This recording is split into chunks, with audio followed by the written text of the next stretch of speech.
할렐루야. 아멘. 사랑하는 성도 여러분, 저는 오늘 본문 말씀을 사회자 기한 목사님께서 봉독해 주신 빌립보서 1장 12절에서 18절 말씀을 중심으로 해서 인생의 핵심 가치라고 하는 말씀의 제목으로 말씀을 같이 생각하면서 함께 은혜를 받고자 하는 것을, 특별히 이 HB 방송국에서 함께하는 모든 스텝 귀한 목사님들 사역 가운데, 또 시청하시는 모든 성도님들 가운데 하나님의 더 큰 사랑과 은혜의 은총이 언제나 늘 함께 하시기를 주님의 이름으로 축원드립니다. 아멘. 사랑하는 성도 여러분, 저는 오늘 본문 12절 말씀에 보니까 바울이 이렇게 증언을 하고 있습니다. 형제들아, 내가 당한 일, 즉 바울이 현재 당한 일을 말하고 있습니다. 감옥에 갇혀 있게 되어진 상황이죠. 매임을 통해서 복음을 전할 때에 끊임없이 핍박을 당하고, 복음을 전하면서도 끊임없이 역경과 어려운 문제에 부딪힙니다. 그럼에도 불구하고 바울은 남다른 삶의 태도와 적응력을 가지고 받아들이고 그 문제들을 해결하여 나아가고 있습니다. 오늘 보면 14절 말씀해 보니까 형제 중 다수가 나의 매임으로 말미암아 주 안에서 신뢰함으로 겁없이 하나님의 말씀을 더욱 담대히 전파하게 되었느니라고 말씀하고 있습니다. 이처럼 엄청난 골리앗과 같은, 여리선과 같은 크고 작은 문제들 앞에서 흔들림 없이 자신의 사명을 감당하여 가고 있는 사도 바울입니다. 그렇다면 바울이 그렇게 생각하고 받아들이면서 그 문제를 해결하여 가는 그 핵심 가치 키워드가 무엇일까요? 오늘날 우리들 앞에도 마찬가지입니다. 펼쳐져 있는 그 수많은 문제들, 골리앗과 같은, 여리고 성벽과 같은 견고한, 우리의 힘으로 해결할 수 없는, 무너뜨릴 수 없는 그런 수많은 문제들 앞에서, 그런 커다란 문제들 앞에서 우리들은 어찌 해야 할까요? 바울이 증언하는 복음을 통해서 하나님께서 저와 여러분들에게, 또 모든 인생들에게 있어서 중요한 핵심 가치가 무엇인지를 증언하고 있다는 사실. 첫 번째로 바울 인생의 핵심 가치는 긍정적인 생각이었습니다. 긍정적인 생각으로 문제를 해석하는 능력이었습니다. 빌립보서 4장 11절에서 13절 말씀해 보니까 내가 궁핍함으로 말하는 것이 아니라 어떠한 형편에든지 나는 자족하기를 배웠노니, 나는 비천에 처할 줄도 알고 풍부에 처할 줄도 알아. 모든 일 곧 배부름과 배고픔과 풍부와 궁핍에도 처할 줄 아는 일체의 비결을 배우노라고 말씀하고 있습니다. 그러면서 내게 능력 주시는 자 안에서 내가 모든 것을 할 수 있느니라라고 말씀하고 있는 것입니다. 사랑하는 성도 여러분, 실제로 바울은 감옥에서 여러분 빌립보 교회 성도들에게 편지하기를 빌립보서 4장 4절 말씀해 보니까 주 안에서 항상 기뻐하라, 내가 다시 말하노니 기뻐하라라고 말씀하고 있는 것입니다. 당시 믿음이 연약한 자들은 바울이 감옥에 갇히자마자 실족하죠. 시험에 들어버리고 마는 것입니다. 그러면서 이제 끝이다라고 생각을 해버리고 마는 것입니다. 그러나 바울의 생각과 해석의 능력의 차이는 달랐습니다. 오늘 보면 18절 말씀에도 다시 한번 반복합니다만, 그러므로 무엇이냐, 거칠어나 하나 참으로나 하나 무슨 방도로 하든지 전파된 것은 그리스도니 이로써 나는 기뻐하고 또한 기뻐하리라라고 말씀하고 있는 것입니다. 바울은 오롯이 자신의 삶의 문제 앞에서도 그렇고 골리앗 앞에서도 그렇고 여리고 성과 같은 장벽 앞에서도 그의 사고와 그 해석의 능력은 오직 복음을 증거하는 사명뿐이었습니다. 복음을 통하여서 예수 그리스도가 증거되어지는, 전파되어지는, 사랑하는 성도 여러분, 그 일에 그의 마음을 다했다는 것이죠. 뒤에 있는 일을 잊어버리고 벽대를 향하여서 앞으로 달려가노라고 말씀하고 있습니다. 당시 감옥은 황제의 친위대 부대들의 고위 권력층, 관리들, 그 다음에 정부 고위층들이 감옥에 갇혀져 있었습니다. 그들에게 복음을 전할 때에, 전하려고 할 때에 밖에서는 만나주지 않습니다. 신분의 격차, 여러분 국가적인 지배국가와 피지배국가 사이의 장벽과 벽, 밖에서는 아무리 만나려고 애를 쓰고 노력을 해도 거의 가까이 갈 수가 없습니다. 만나주지도 않습니다.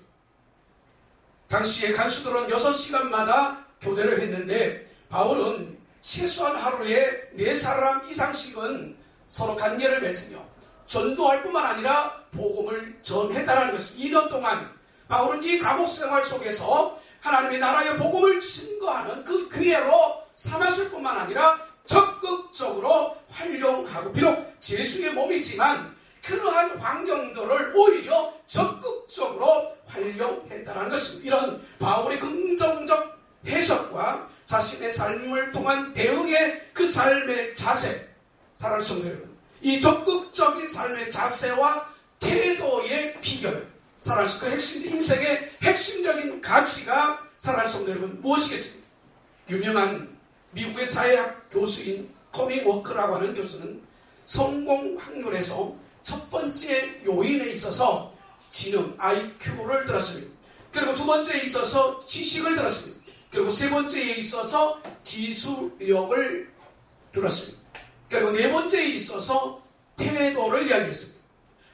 더 중요한 것은 이 네 가지 중에 지능과 지식과 기술과 태도, 이 네 가지 중에 전체의 93%의 영향력을 행사하는 하나의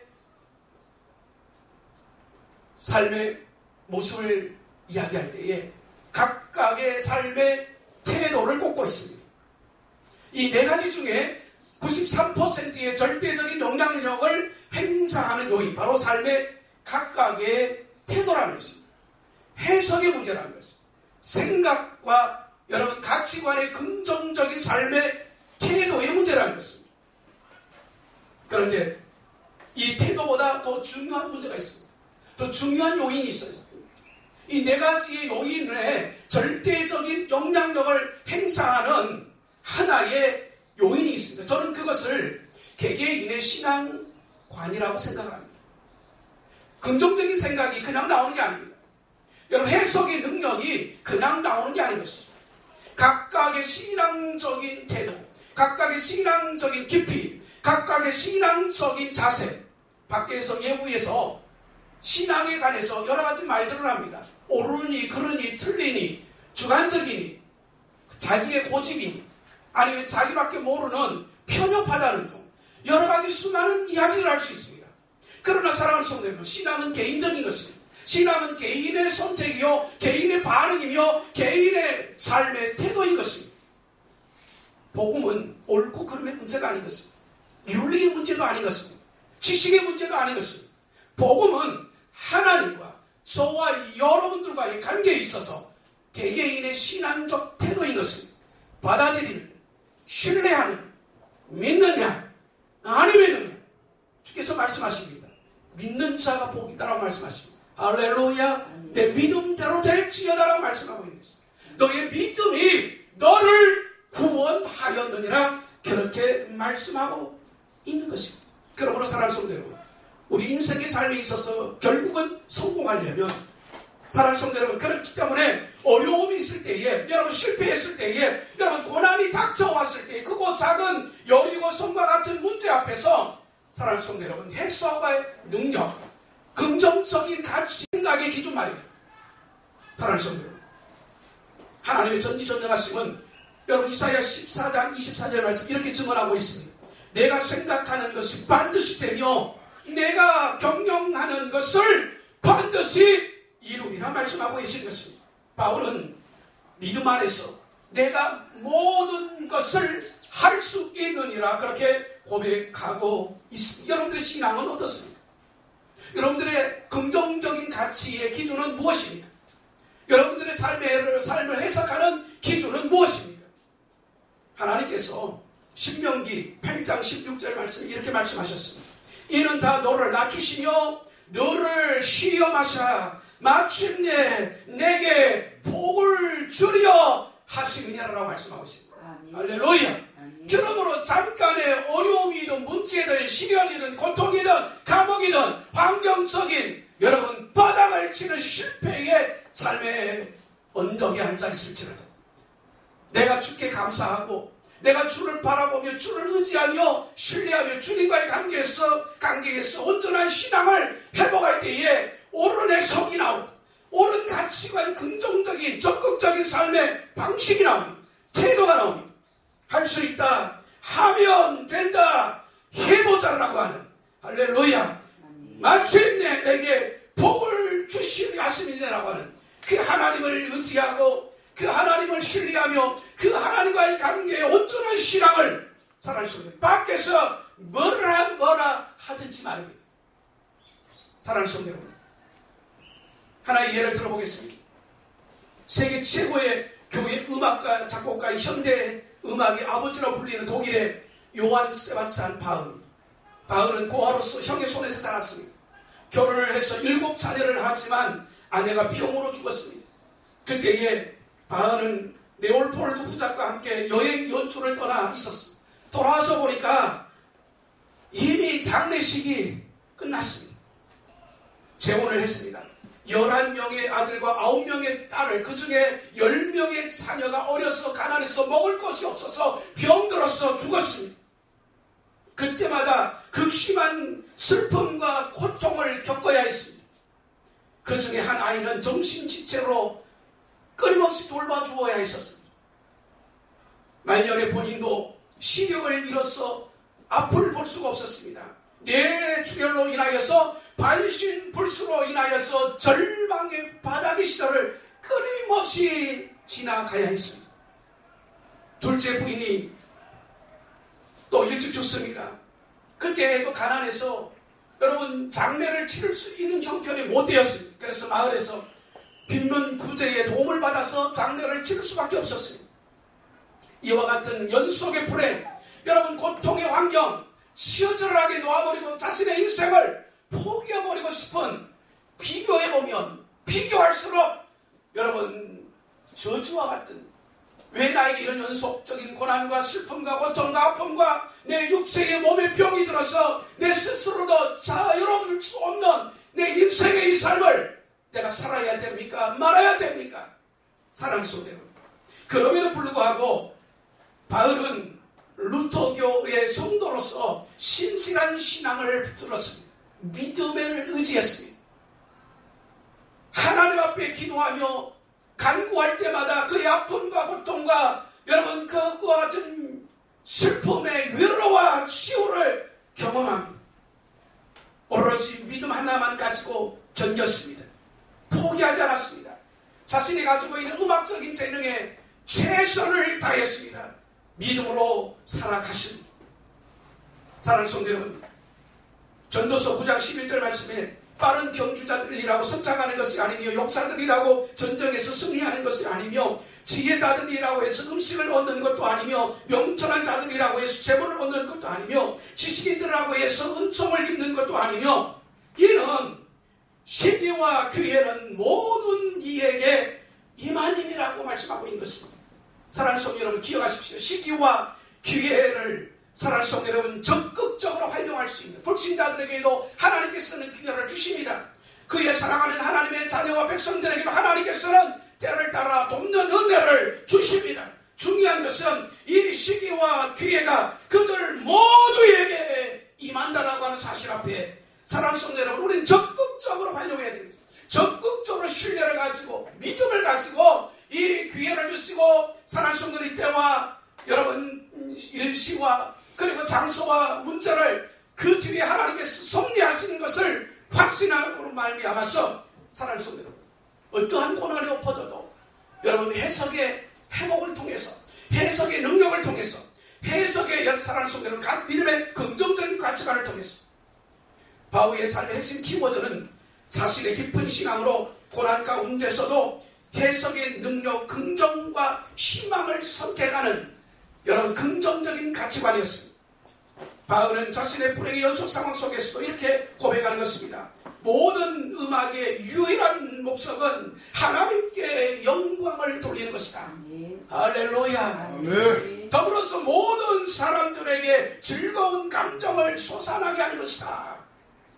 예수 믿는 저와 여러분들의 기본적인 사고는 개인적인 이익보다는 공동체적인 유익을 구해야 되는 것입니다.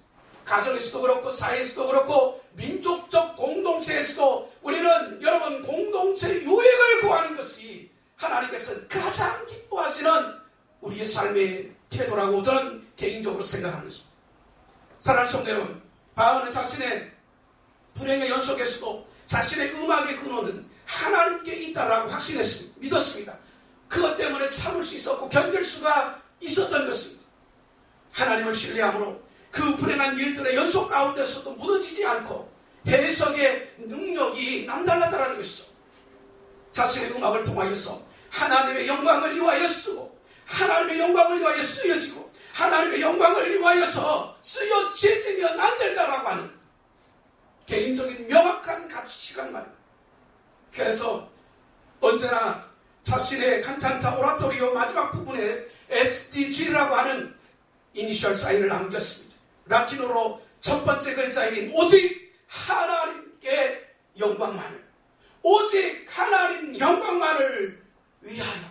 아멘. 할렐루야. 아멘. 사랑하는 성도 여러분, 또 오르간 연주만을 위하여 작품의 첫 부분에서는 INJ라고 하는 이니셜로 예수 이름으로라고 하는 사인을 항상 남겼다는 것입니다. 예수 이름으로, 예수 그리스도의 이름으로. 윤리가 중요한 게 아닙니다. 지식이 중요한 게 아니에요. 경험이 중요한 게 아니에요. 여러분, 어떤 상식적으로 인간적으로 그럴 수 있느냐? 사랑하는 성도 여러분, 때로는 그럴 수도 있고 저럴 수도 있습니다. 그게 중요한 게 아닙니다. 우리는 예수 그리스도의 이름 앞에서 우리의 신앙의 양심이 부끄럽지만 않으면 됩니다. 할렐루야. 여러분은 당당하게 행하세요. 당당하게 하세요. 우리의 신앙 스스로의 양심이 부끄럽다면 어떠한 명분을 내세워서라도 여러분 중단해야 됩니다. 명분이 중요한 게 아니에요. 논리가 중요한 게 아니에요. 자신의 신앙관에서 신앙의 양심에 부끄럽다면 그 누가 몰라도 다른 사람이 알고 모르게 중요한 게 아니에요. 하나님과 나의 신앙의 양심에 부끄럽다면 명분 앞에서 굴복할 줄 알아야 돼요. 여러분, 명분 앞에서 여러분 포기할 줄 알아야 돼요. 그 명분 앞에서 그 잘난 말장난으로 기만하려고 하지 말고 하나님 앞에 겸허하게 엎드려 무릎 꿇고 포기할 줄도 알아야 돼요. 비울 줄도 알아야 되는 것입니다. 감옥의 지하 차가운 땅바닥에 갇혀있다고 해서 그게 실패가 아닌 것입니다. 여러분, 그게 끝이 아닌 것입니다. 여러분, 그게 좌절이 아니죠. 사랑하는 성도 여러분, 인생의 성공의 여러분 모습에서 결코 나고자가 아니라는 것입니다. 사랑하는 성도 여러분, 바울은 여러분 현대 음악의 아버지로서 그의 가문을 통하여서 약 200년 동안에 걸쳐서 여러분 음악의 대성가들이 한 200여 명 이상이 사랑하는 성도 여러분 걸쳐서 여러분 나와서 역사를 인류 앞에 헌신하고 봉사하고. 사랑하는 성도 여러분, 인생은 그냥 쉽게 되어지는 것 아무것도 없습니다. 여러분, 인생 그 자체가 고통이요, 여러분 인생 그 자체가 여러분 제한적이고 무능하며 연약하며 내 스스로도 내 마음 하나 바꿔놓을 수 없는 유약한 존재인 것입니다. 그러나 참된 신앙은 사랑하는 성도 여러분 그런 고통으로부터 시작합니다. 여러분 그런 고통으로부터 시작하기 위해서 여러분 소원의 항구로 인도하는 것입니다. 할렐루야. 사랑하는 성도 여러분, 잠언 23장 18절 말씀 보니까 정녕 너의 장래가 있겠고 내 소망이 끊어지지 아니하리라 말씀하고 있는 것입니다.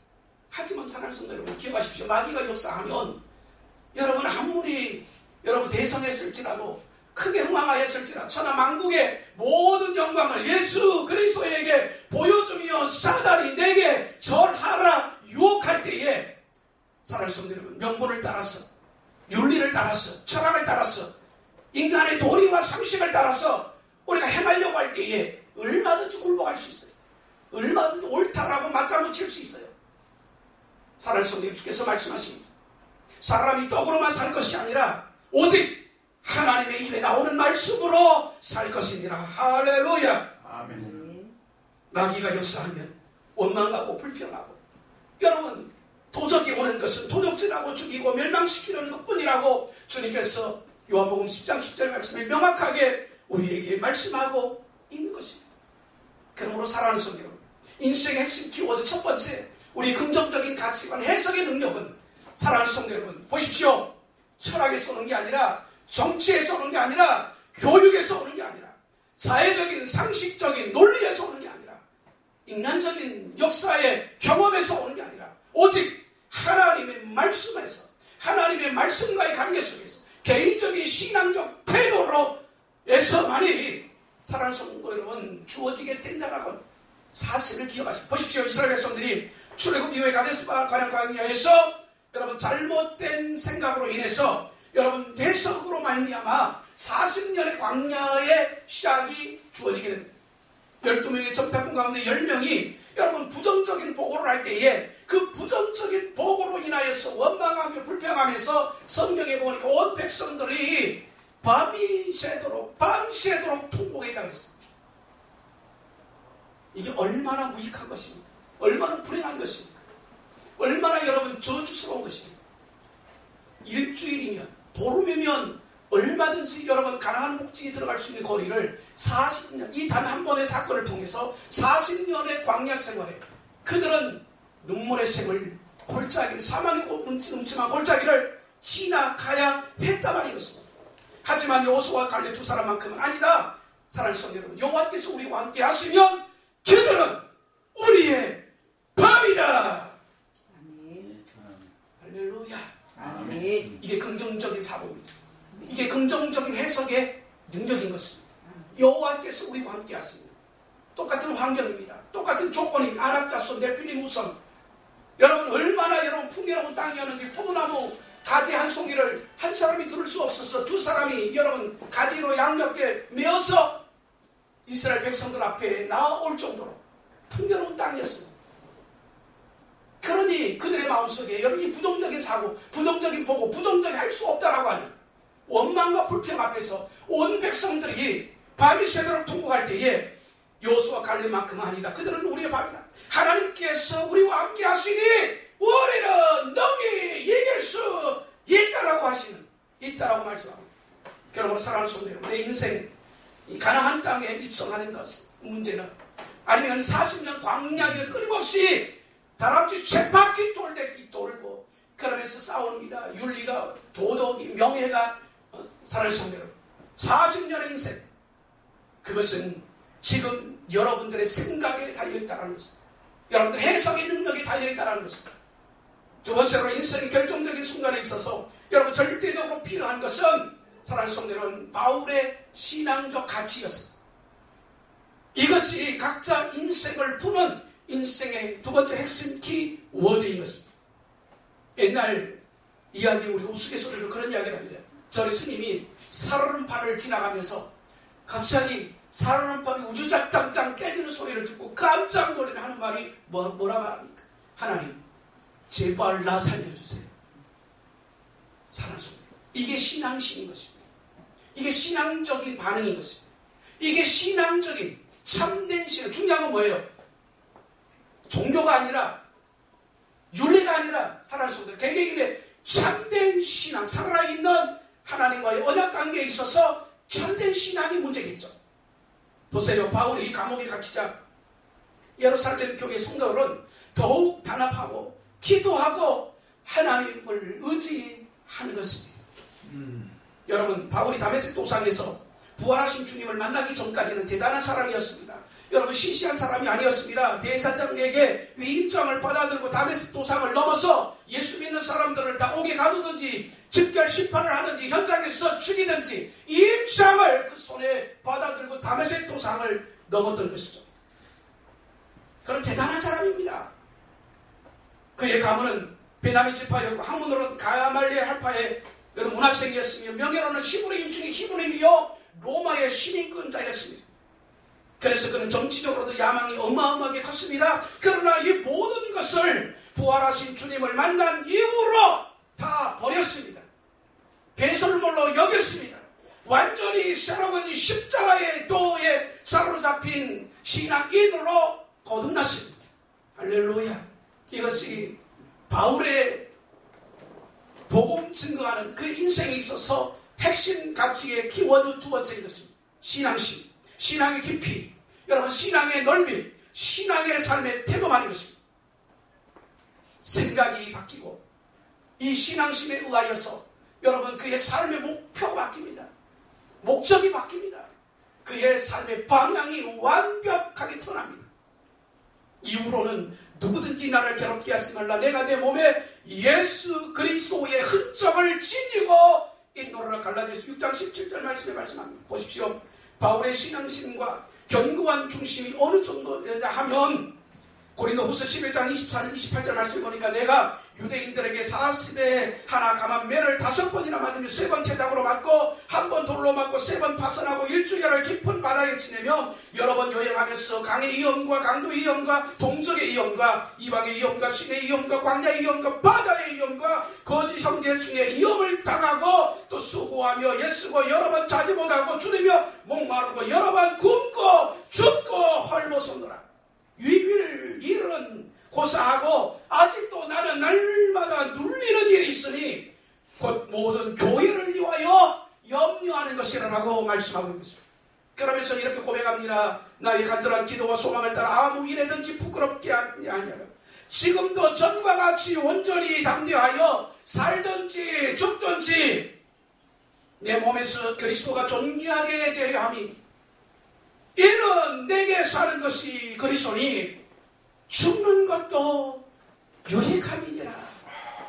할렐루야.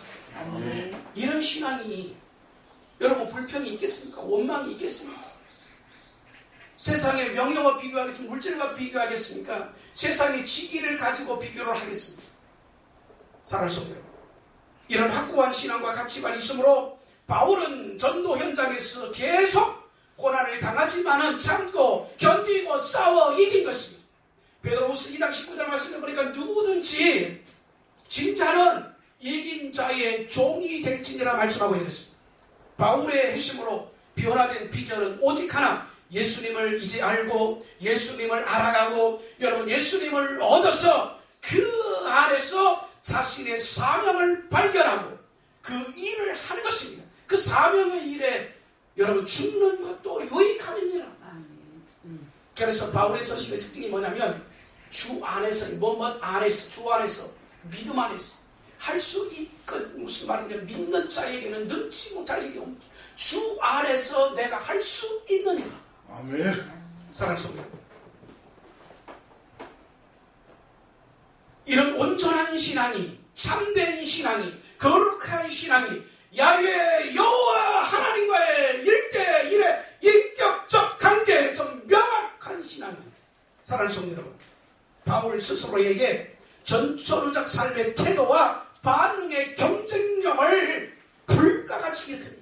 보십시오. 빌립보서 4장 12절 13절 말씀 보니까 나는 비전에 처할 줄도 알고 풍부에 처할 줄도 알아. 모든 일 곧 배부름과 배고픔과 풍부와 궁핍에도 처할 줄 아는 일체의 비결을 배워노라. 내게 능력 주시는 자 안에서 내가 모든 것을 할 수 있느니라.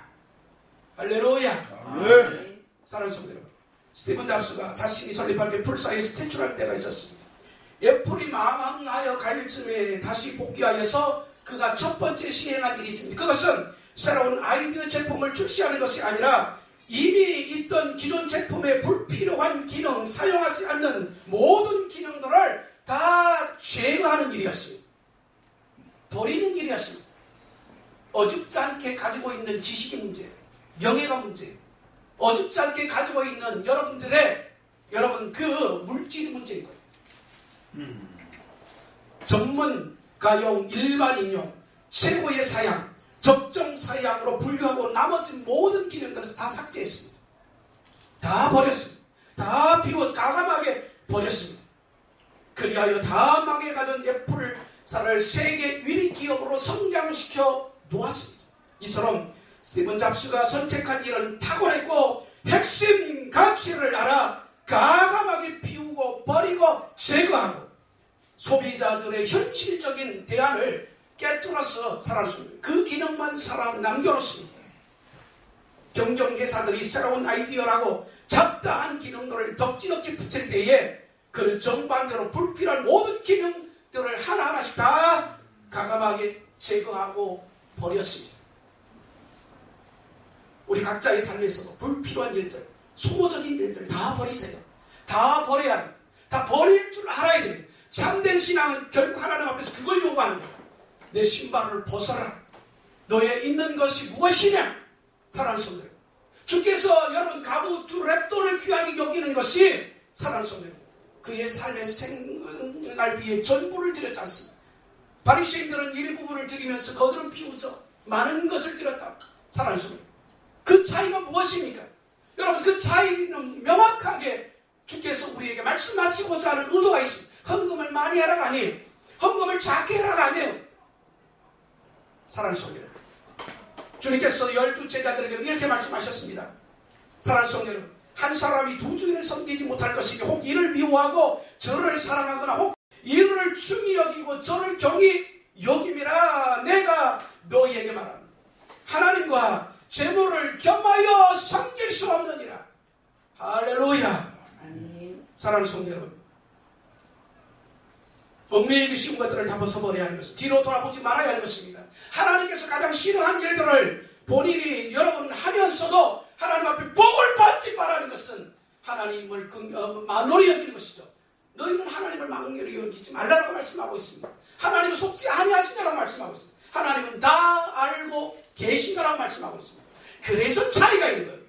그래서 결과의 차이가, 최고의 차이가 3%, 15%, 나머지 모두 다 들러린 것입니다. 군중이죠. 사랑하는 성도, 혼합주의, 이방인들과 섞여 살지 말라라고 여러분 주님께서, 우리 아버지 하나님께서 그렇게 말씀했습니다. 오죽했으면 이단들에게는 인사도 하지 말라라고 했겠습니까? 다른 거 몰라도 신앙적인 부분만큼은 순수 혈통을 지키셔요. 고집하세요. 다른 거 몰라도 여러분들의 신앙만큼은 순수 혈통을 지켜야 그 신앙의 영적 흐름이 여러분들의 자녀와 여러분들의 가문과 여러분들의 미래의 가문의 혈통을 바꿔놓습니다. 지금은 좀 불편해도, 지금은 좀 힘들어도, 여러분 지금은 남들이 볼 때 무시한 것 같이 보여도 사드락과 메삭과 아벤누고처럼, 다니엘처럼 신앙이 우리에게 요구하는 인물들을 통해서 사랑하는 성도 여러분, 딱 두 가지입니다. 우상은 섬기지 말아라. 할렐루야. 혼합주의, 섞이지 말아라. 거룩한 순수 혈통을, 신앙의 혈통을 지켜라는 것입니다. 그 지키는 자들, 하나님이 원하시는 것은 다수가 아니에요. 다가 아니에요. 군중이 아니에요. 대형화가 아니에요. 그 가운데 그릇하기, 소수, 남은 자. 할렐루야. 신앙의 순수 혈통에 여러분 남은 자가 되세요. 그릇하기가 되세요. 알고 보니 꽃가리쟁이지만 쭉정이는 아무리 많아도 여러분 소용이 없어요. 가치가 없습니다. 사랑하는 성도 여러분, 가수 원농부는 그의 풍년을 위하여서 반드시 하는 일이 있습니다. 가지치기 전지입니다. 더 많이 더 좋은 과실을 얻기 위해서 필수 작업인 것입니다. 잡초는 눈에 보이게 여러분 건실해 보여도 반드시 뽑아버려야 되는 것입니다. 뿌리치 뽑지 않으면 또 자라나죠. 또 성장하죠. 또 수고를 해야 돼요. 그러니까 처음부터 뿌리치 뽑아버려야 돼요. 괜히 잎사귀만 건드렸다가 가지만 잘랐다가 또 고생합니다. 또 부딪힙니다. 또 험한 세월, 또 40년의 광야 채바퀴 돌리기, 또 원망하고 불평이다. 하나님이 용서해 주시면 또다시 살아났다가 또다시 좀 문제 생기면 또다시. 사랑하는 성도 여러분, 신앙생활도 마찬가지인 것입니다. 이제까지 잘못된 줄 알면서도 남성 세계는 다 마찬가지입니다. 음식의 문제, 여러가지 여러분 건강의 문제, 여러가지 사회관계의 문제, 활동의 문제, 여러분 어찌 이 시대에 온전한 믿음만 가지고 신앙생활 하나만 고집해서 어떻게 경쟁력이 있겠냐라고. 그래요. 여러분들의 방법대로 한번 해보셔요. 여러분들의 방법대로 더 좋은 방법, 유익한 방법이 더 여러분 경쟁력이 있어 더 확실한 비결이 있다면 한번 해보세요. 후회함이 없어요. 천부여 의지 없어 두 손 들고 옵니다. 인생을 살아보고 여러분 인생을 어느 고민을 넘어가보고 할 거 세상에서 남성 세계에서 그렇잖아요. 밤무대 뒷골목 해볼 거 안 해볼 거 다 해봐도 결국은 뭐예요? 가정을 생각하고 결국은 뭐예요? 자녀를 생각하고 결국은 뭐예요? 자신의 혈통의 가문을 생각하니 그대로 살아갈 수가 없잖아요. 그대로 버틸 수 없잖아요. 그대로 개차발적으로 그렇게 지 멋대로 살아갈 수가 없잖아요. 그러니까 어느 순간에 돌아오게 돼 있어. 어느 순간에는 굴복하게 돼 있어. 어느 순간에는 아니다 싶어서 천부 의지 없어 두 손 들을 수밖에 없는 게 인생의 모든 사람들의 공통부분입니다. 사랑하는 성도 여러분, 허용했던 것, 무기력한 잘못 습관들 다 잘라버려야 합니다. 아플 수도 있어요. 여러분 힘들 수 있어요. 내 힘으로 의지로 안 될 수도 있어요. 그러나 사랑하는 성도 명확한 것은 더덕더덕 붙여있던 살던 옛 습관들, 육체의 정욕과 안목의 정욕, 이 세상의 자랑들은 반드시 지나간다고 했었고 그것들을 정리하지 아니하고 예수 그리스도의 참된 신앙에 붙들리지 아니하면 사랑하는 성도 여러분, 오늘 우리는 또다시 광야로 40년으로 나아가야 됩니다. 사랑하는 성도 여러분, 마지막으로 세 번째로 인생의 핵심 가치는 예수 그리스도인 것입니다. 이 땅에 여러분 유일한 소망은 예수 그리스도인 것입니다. 여러분 이 땅의 유일한 소망은 희망은 예수 그리스도인 것입니다. 오늘 보면 8절 말씀 함께 보십니다. 그러면 무엇이냐 거칠어는 하나 참으로는 하나 무슨 방도하든지 전파된 것은 그리스도니 이로써 나는 기뻐하고 또한 기뻐하리라. 여러분 그렇게 말씀하고 있습니다. 어리석은 여성들 중에는 화장품을 피부보다 더 중요하게 그렇게 생각하는 여인들도 있답니다. 그러나 피부보다 더 중요한 것은 자신의 생명입니다. 화장품은 피부를 보존하고 피부를 건강하게 하는 데 쓰임을 받는 하나의 보조품에 불과한 것입니다. 근데 그 화장품, 좋은 화장품, 기계 그렇게 귀해서 소중해서 그렇게 자녀들과도 싸우고 남편과도 싸우고 집착하는 것 얼마나 어리석습니까? 시간이 지나면 다 없어질 것들, 주변 가치에 목숨을 걸고 사는 어리석은 인생들은 불행한 것입니다. 일시적인 유행들, 시간 지나면 다 사라질 것들, 사소한 것들에 얽매여 사는 것들은 여러분 그 자체가 바보인 것입니다. 믿음이 약한 사람들은 어려움을 당하면 당할수록 주변 환경에 더 신경을 씁니다. 그러나 바울은 어려우면 어려울수록 더욱더 자신의 핵심적 삶의 가치를 붙들고 의지하며 살아갈 수 있는 여러분, 그의 생각과 그의 신앙과 그의 여러분 예수 그리스도가 전파되어지는 그런 모습들. 그러므로 진짜 복을 받기 원하면 신앙생활을 하면서 주변 상황에 얽매여서 너무 실망하지 마세요. 낙심하지 마시고 뒤로 물러서지 마시고 한나가 아이를 낳지 못했을 때 여러분 둘째 부인 분이 나가 괴롭힐 때에 그는 무슨 일을 합니까? 무슨 같이 맞짱 뜨지 않았습니다. 같이 싸우지 않았습니다. 아니 무시하든 말든 내비두고 복장을 긁든 말든 신경도 안 쓰고 그는 하나님의 성전으로 나아가서 기도했습니다. 간절히 기도했습니다. 그를 통해서 사무엘이 태어났습니다. 하나님 앞에 드려졌습니다. 이스라엘의 왕이요 선지자요 제사장의 여러분 이 산직을 공유하고 여러분 그가 바로 다니엘 사무엘 선지자. 한나가 낳은 아들 사무엘 선지자. 신앙은 여러분 우리의 고난을 더욱 보약으로 만들어버립니다. 우리의 여러분 어려운 역경을 더욱더 여러분 더 큰 가치로 만들어버립니다. 우리의 실패를 더욱 유익하게 만들어버립니다. 우리의 참된 신앙은 우리가 이 땅에서 행하여 있는 모든 연약함을 더 강하고 더 담대하고 살아갈 수 있는 더 용기 있게 어려운 현실 문제 앞에서 일반적으로 여러분 공통적 형상을 보면 첫 번째로 극복형이 있고 두 번째로 방종형이 있고 세 번째에 포기형이 있다. 세 번째는 되지 마세요. 그리고 마지막 네 번째가 신앙적인 태도를 통해서 신앙적인 태도로 받아들이는 접수하는 것. 창조적인 소수죠. 여러분들은 어떤 형의 사람들입니까? 극복형입니까? 방종형입니까? 포기형입니까?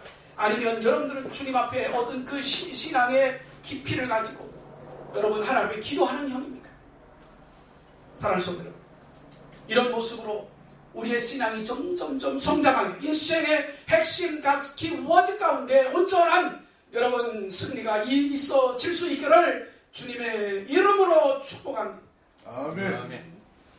사랑하는 성도 여러분, 하나님은 영원한 진리이시고 선이시며 믿는 자들의 편에 서서 그들을 눈동자처럼 지키시는 분이신 것입니다. 수천 년의 세월이 흘러가도 변함없이 사랑하는 성도 여러분, 그 하나님의 본질은 변함이 없습니다. 그렇기 때문에 중요한 것은 하나님이 이제 내 편이 되어지는 건 그건 성경에 이미 정하여진 진리요 논리입니다. 중요한 건 뭐예요? 이제 우리 스스로 하나님을 택해야 됩니다. 이제 우리 스스로 하나님 편에 서야 합니다. 이제 우리 스스로가 하나님과의 그 언약 관계에서 선택을 해야 되는 것입니다.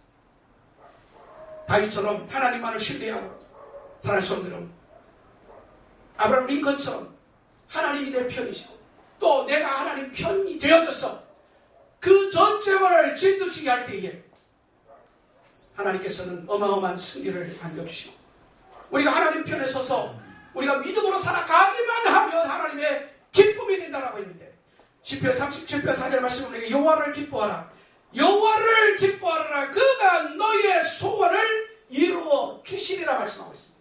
할렐루야. 아멘. 이런 하나님의 말씀의 축복 다시 한번 저와 여러분들 가슴 속에 불과 같이 일어나시기를 주님의 이름으로 축복하는 것입니다. 우리 다 같이 한번 기도하시겠습니다.